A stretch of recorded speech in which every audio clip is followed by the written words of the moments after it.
विझलो जरी आज मी, हा माझा अंत नाही. पेटेन उद्या नव्याने, हे सामर्थ्य नाशवंत नाही. छाटले जरी पंख माझे, पुन्हा उडेन मी. अडवू शकेल मला अशी भिंत नाही.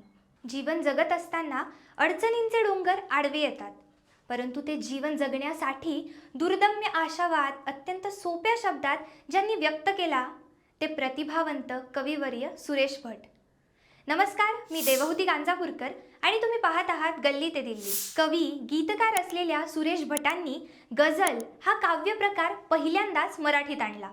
आयुष्यात जी दुःख वाट्याला आली आहेत त्यावर मात करताना कवी म्हणतात, भोगले जे दुःख त्याला सुख म्हणावे लागले. एवढे मी भोगले की मज हसावे लागले. ठेवी ना आजन्म डोळे आपुले मी कोरडे, पण दुजांच्या आसवांनी मज भिजावे लागले.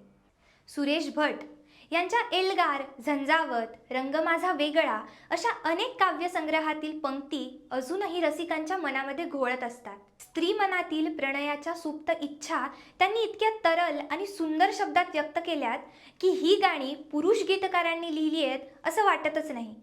पहाटेचा थंड वारा सुटला असताना सखी आपल्या सख्याला म्हणते, मलमली तारुण्य माझे तू पहाटे पांघरावे. मोकळ्या केसात माझ्या तू जीवाला गुंतवावे.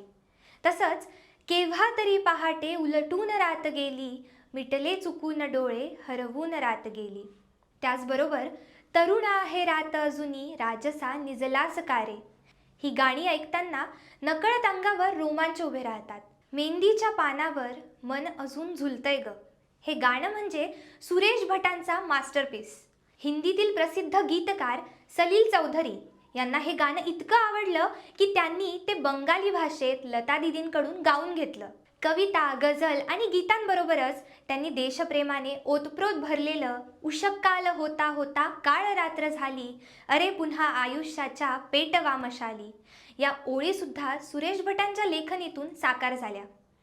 आत्ताची पिढी 50च्या वर आहे त्यांना या गाण्यांची पार्श्वभूमी माहीत असेल. मराठी मनाला भुरळ पाडणाऱ्या शब्दांची दैवी देणगी लाभलेल्या आणि रंगुनी रंगात साऱ्या रंग माझा वेगळा, गुंतुनी गुंत्यात साऱ्या पाय माझा मोकळा अशा आपल्या गाण्यातूनच आपलं वेगळेपण सांगणाऱ्या सुरेश भटांना विनम्र अभिवादन.